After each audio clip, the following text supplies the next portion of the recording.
जेके news point live देख रहे हैं आप और आपके साथ मैं हूं इनाम उल हक।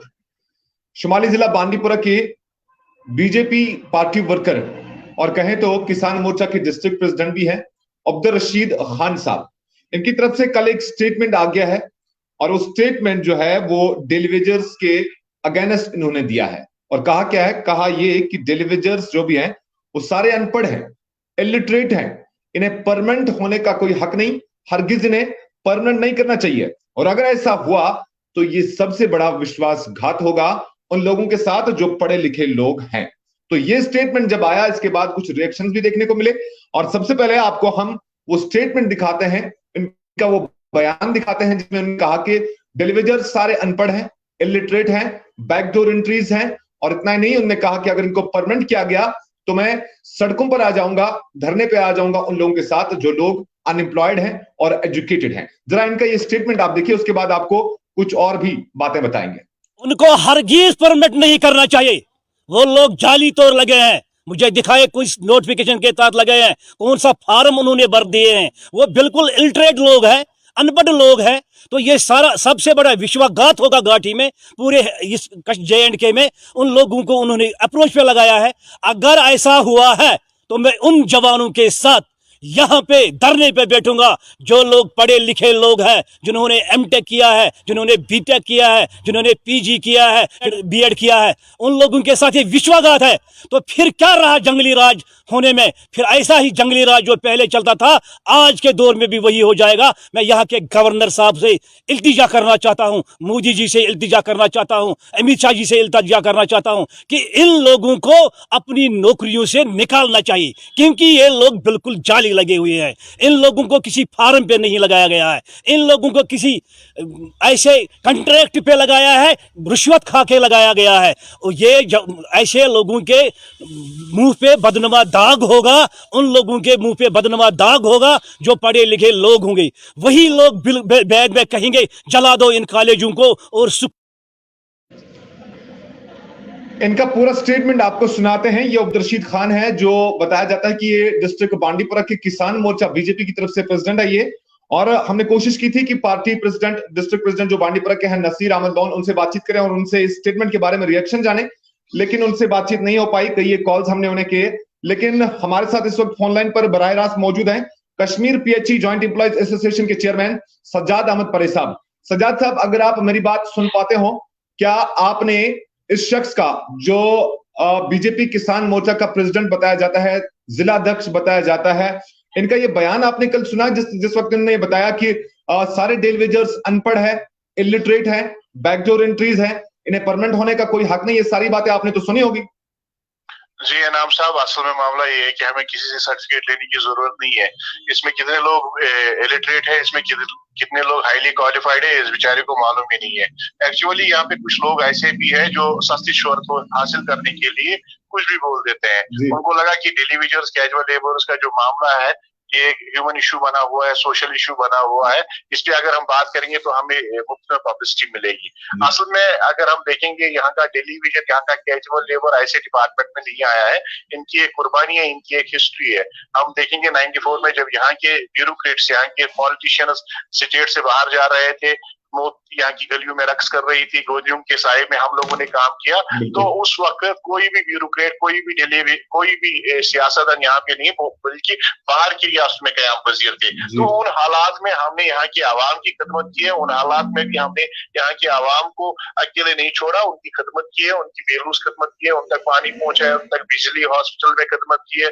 फॉरेस्ट की बात करेंगे, टूरिज्म की, जितने भी यहाँ पे सेक्टर्स है, उन सब सेक्टर्स में यहाँ के आर्जी मुलाजमीन ने दिन रात मेहनत करके यहाँ के रेगुलर मुलाजमीन के शाना बशाना कलील तनख्वाह के एवज, अगर हम बात करेंगे कलील तनख्वाह के एवज उन्होंने खिदमत की है। तो इस कौम का हम इस कौम का एक हिस्सा है। हमने इस कौम को अपना जान के, अपना मान के इनकी खिदमत की है। तो हमें किसी से सर्टिफिकेट लेने की जरूरत नहीं है। इन लोगों को, इनके पास कोई एजेंडा नहीं होता है। डेवलपमेंट के हवाले से बात कर सकते थे, स्कूल के हवाले से बात कर सकते, यूनिवर्सिटीज के हवाले से बात कर सकते थे, कि जिले में कितनी तरक्की हुई है, क्या क्या करना है, उस हवाले से ही बात कर सकते थे अगर ये अवामी नुमाइंदे हैं।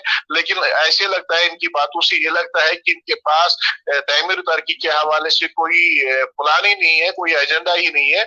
इसलिए अब इन्होंने अगर किसी मामले को छेड़ा है तो वो यहाँ के आरजी मुलाजमीन के मामले को छेड़ा है। ये आरजी मुलाजमीन का जो मामला है, यहाँ पे जितनी भी सरकारें आज तक आई, तो उन्होंने जो कमिटीज बनाई, उन्होंने जो कैबिनेट सब कमेटी बनाई, उन्होंने जो हाई पावर कमेटी बनाई, उन्होंने जो हाउस कमिटीज बनाई, तो उन हाउस कमिटीज ने इसको जायज ठहराया है, इनकी कुर्बानियों को माना है, इस मामले को ह्यूमन इशू करार दिया है। इस एक बंदे के कहने से कुछ नहीं होने वाला है। बेहतर यही होता कि हम इस पे ज्यादा बात नहीं करते, क्योंकि जी बिल्कुल सजाद साहब, जी एक बात आपसे पूछना चाहेंगे। अब चूंकि ये एक बड़ी पार्टी से वाबस्ता है और कहीं ना कहीं डिस्ट्रिक्ट प्रेसिडेंट भी है किसान मोर्चा के, और अब सवाल यहाँ पे ये खड़ा होता है कि क्या ये स्टैंड पार्टी का है या इस शख्स का अपना इनफिरादी स्टैंड है? क्योंकि जिस तरह से हम देखते हैं BJP supremo state Jammu Kashmir जो है रविंद्र रैना जी हर हमेशा डेलीवेजर्स की बात करते दिखाई दे रहे हैं, और उन्होंने कहा कि शाना बशाना हम डेलीवेजर्स के मसाइलों के साथ खड़े हैं। और जम्मू में अगर देखें, उन्होंने एक बड़े इज्तिमा से खिताब किया डेलीवेजर से, उन्होंने कहा कि हमने मसला जो है एलजी के साथ भी उठाया और यूटी जम्मू कश्मीर के एलजी के साथ भी उठाया। ऐसे में ये सवाल भी खड़ा होता है कि क्या बीजेपी इस शख्स को इस स्टेटमेंट के मामले में ऑन करती है नहीं करती है? 2014 की अगर हम बात करेंगे, 2014 में जितने भी पॉलिटिकल पार्टीज यहाँ पे थी, उनके इलेक्शन मैनिफेस्टो में डेली वेज कैजुअल लेबर्स की रेगुलराइजेशन का मामला आया। अगर हम भारतीय जनता पार्टी की बात करेंगे तो इनके इलेक्शन मैनिफेस्टो में भी डेली वेजर्स कैजुअल लेबर्स के मामले को बड़े अच्छे तरीके से पेश किया गया, और उस इलेक्शन मैनिफेस्टो में ये वादा किया गया कि आपकी रेगुलराइजेशन हो जाएगी। उसके बाद जो सरकार आई, तो सरकार ने भी एक एसआरओ इशू किया, उन्होंने भी इसको जायज ठहराया। On the floor of house इनके ऑनरेबल मिनिस्टर ने इस हवाले से बात की, तो एसआरओ इशू किया। उस वक्त की चीफ मिनिस्टर साहिबा ने भी इनकी जो भाजपा सरकार में थी पीडीपी के साथ, तो उन्होंने भी उसको जायज ठहराया। उसके बाद अगर हम देखेंगे, जब हमारे जितने भी प्रोटेस्ट वगैरह demonstration, peaceful protest demonstration program Jammu में हुए, तो उस दौरान भी इनके जो प्रेसिडेंट पार्टी प्रेसिडेंट है वो वहां पे गए। उन्होंने खाली उनको आश्वासन, उनको यकीन नहीं दिया, बल्कि उनको ये कहा कि अगर आपकी डिमांड्स को पूरा नहीं किया जाता है तो हम आपके शाना बशाना एहतजाज करेंगे, आपके साथ धरने पे बैठेंगे। एलजी साहब के पास वो साथ में चले गए। उसके बाद अगर हम एमओएस की बात, पीएमओ ऑफिस के डॉक्टर जितेंद्र जी की बात करेंगे, तो उन्होंने डेली वेजर्स कैजुअल लेबर्स के साथ हिमायत की, उनके साथ यकजहती का इजहार किया। तो हाल ही में अगर हम बात करेंगे, शायद कोई अपनी पार्टी के एक्टिविटीज की शायद नॉलेज नहीं है, इंफॉर्मेशन नहीं है, तो हाल ही में बीजेपी ने एक कमेटी कॉन्स्टिट्यूट की है, जिसमें फॉर्मर मिनिस्टर जो श्यामलाल शर्मा जी है, जो vice president Bharatiya Janata party के, तो उनको कमेटी का चेयरमैन बनाया गया है, जिस कमेटी को अपनी रिपोर्ट देनी है कि डेली वेजर्स कैजुअल लेबर्स के इशू को किस तरीके से हम रिजॉल्व करें, इसको कैसे हम सरकार तक पहुंचाए, और रिकमेंडेशंस उनको बोला है देने के लिए। तो हाल ही में उसका ऑर्डर भी आ गया है, जो पार्टी प्रेसिडेंट, इनके पार्टी प्रेसिडेंट ने निकाला है। तो ये किन बुनियादों पे कह रहे हैं, इनका क्या मकसद है इसके पीछे, तो हमारे से बेहतर वही जानते होंगे। मुझे लगता है हम इनसे इस बात पे ज्यादा गौर करने की जरूरत नहीं है। ये कुछ लोग ऐसे होते हैं जो वो ना क्या कहते हैं, तो सुर्खियां बटोरने के चक्कर में होते हैं, तो ज्यादा तवज्जो देने की जरूरत नहीं है। ये उस वक्त ख्वाब गफलत में होंगे जब हमारे डेली वेजर्स कैजुअल लेबर्स अपनी जवानी की मीठी नींद कुर्बान कर देते हैं यहाँ की आवाम की खिदमत करने के लिए, चाहे वो पावर सप्लाई का मामला हो, चाहे वो वाटर सप्लाई का मामला हो, चाहे हॉस्पिटल्स में खिदमत का मामला हो, तो उस वक्त बेचारे जागते रहते हैं, आवाम की खिदमत करते रहते हैं।